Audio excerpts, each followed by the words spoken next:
Well, first of all, I'm here to speak on behalf of the most oppressed, most abused, most murdered group of beings that has ever existed. I mean, when was the last time a chicken or a cow attacked a human being?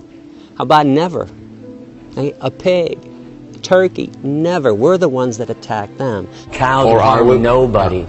Chickens have harmed nobody. We are murdering innocent beings.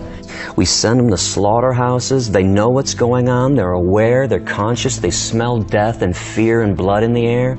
We cut them up into pieces. The animals are not willing participants. We're teaching them that it's okay to disregard animal life, that human life is more sacred than animals, when every creature on this planet values their life just like humans value their life. We all suffer in the same way. We all feel pain in the same way. A knife in my throat is just as painful and harmful as a knife in a cow's throat, in a chicken's throat. Because people don't realize how much they're harming animals in their daily lives.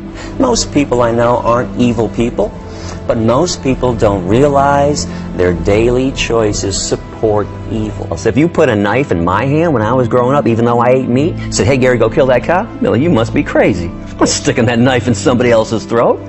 So we pay other people to do it. So I want to reach those people that are passively evil, that passively take part in this, and that's the masses. So I'm just pointing this out to everybody, because people don't realize how much they're harming animals in their daily lives. So as I point out, the steak, the hamburger, the chicken sandwich that you're eating, the schnitzel, okay, these pieces of meat came off the bodies of living animals who didn't want to be murdered, who didn't want to suffer and die, who didn't want to be tormented. It is the most profitable business on this planet since the beginning of time, animal slavery. Nothing comes close. Not cars, not gasoline, not oil, not computers. Nothing compares to the amount of money being made off the backs of animals, literally.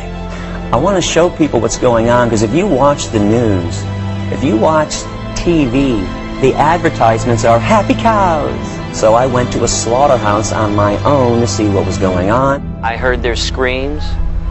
I smelled death in the air. One of the most disgusting things, to smell fear and death. Why don't they show you slaughterhouses and say, hey, this is where your hamburger comes from. This is where your chicken nuggets come from. They intentionally lie to you. I don't lie.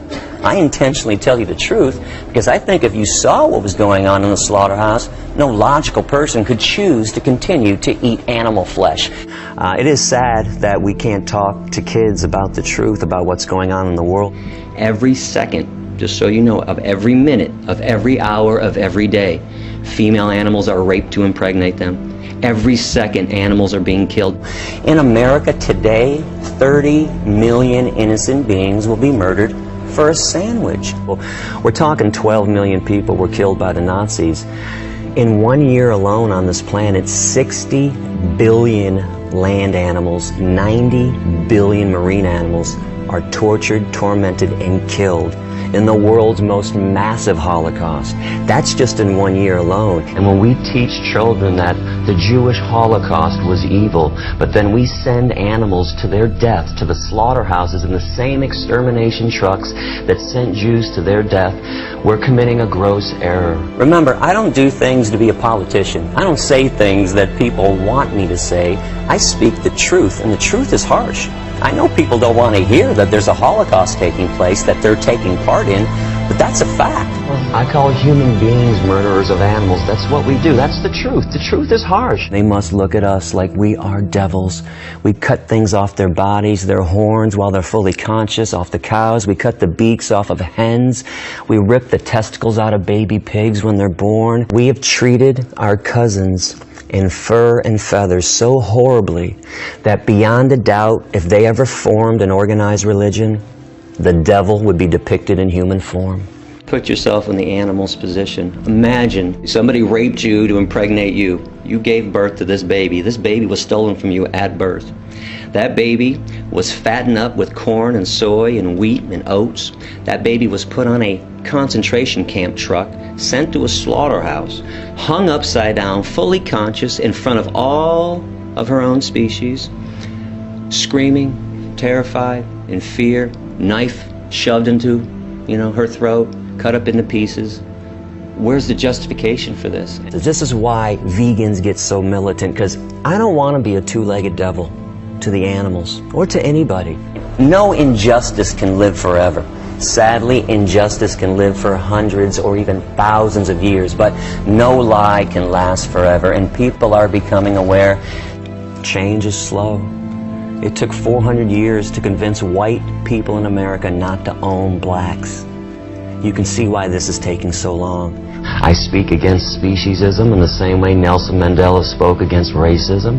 We live on a planet that murders animals, a speciesistic planet. Understand, like a racist who thinks that their race is better than another race. Speciesists think that the human species is superior to animals, and we have the right to harm and kill any species we choose.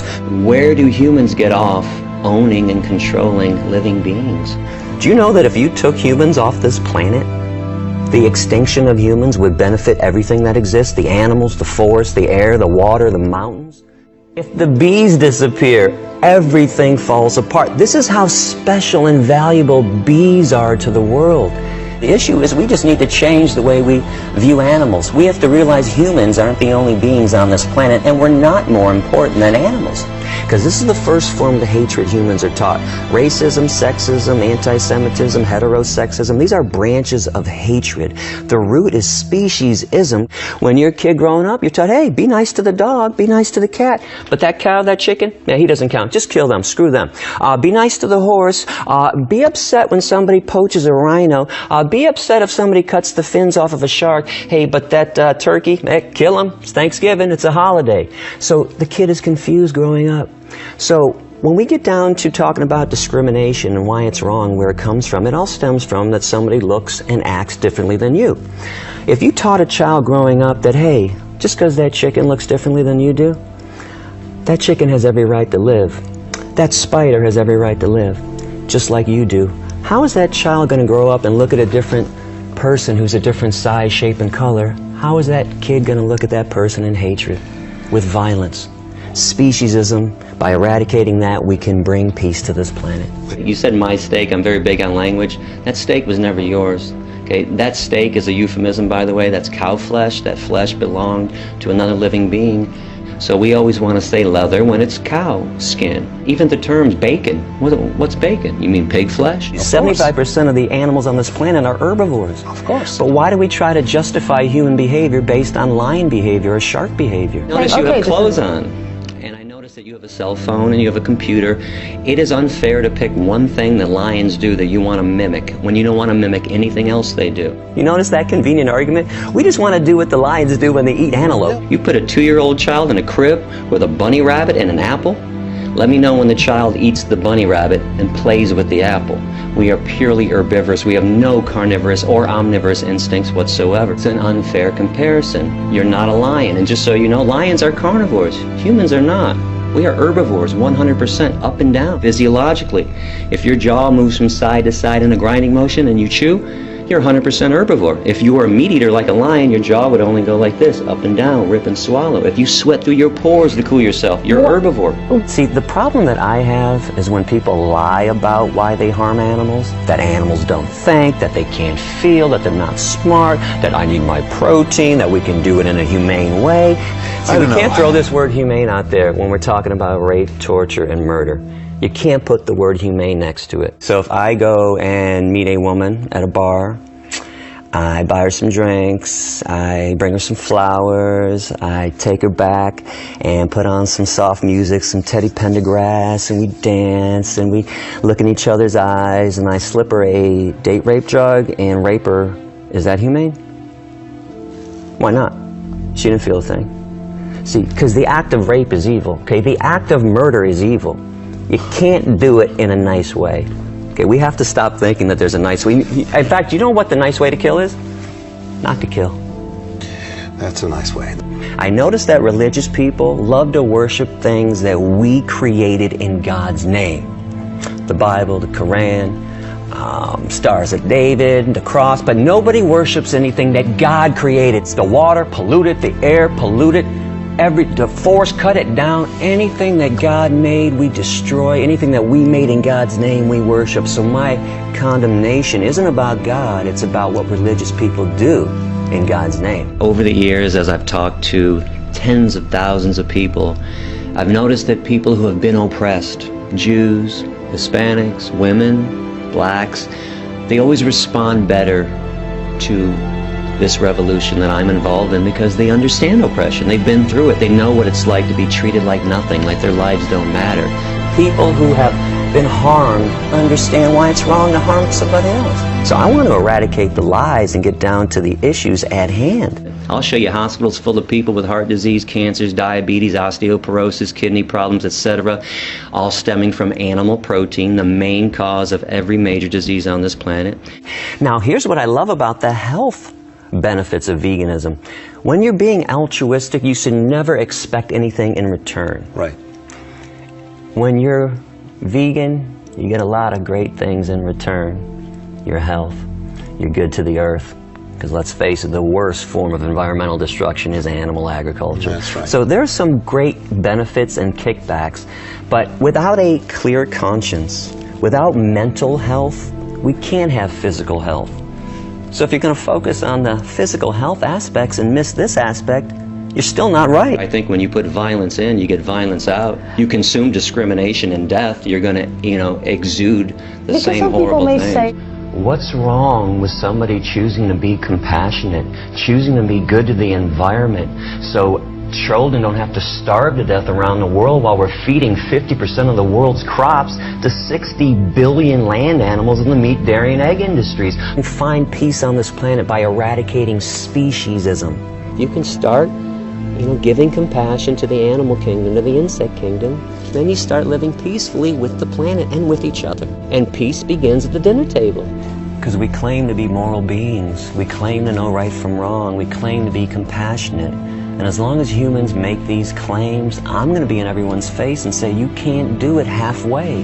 The path to peace is through veganism. So it's logical to want to be vegan, to want to reduce and eliminate pain and suffering. Once I point it out to people, most people, sane people, logical people, make that next step. It's thrilling to know that people are paying attention and making massive change. And as we go back in time and look at all the other people that we adore now, collectively, we all agree, Gandhi and Dr. Martin Luther King, and all these people, Rosa Parks and Cesar Chavez, they were not loved during their time. They were despised. They wanted to make change, massive change.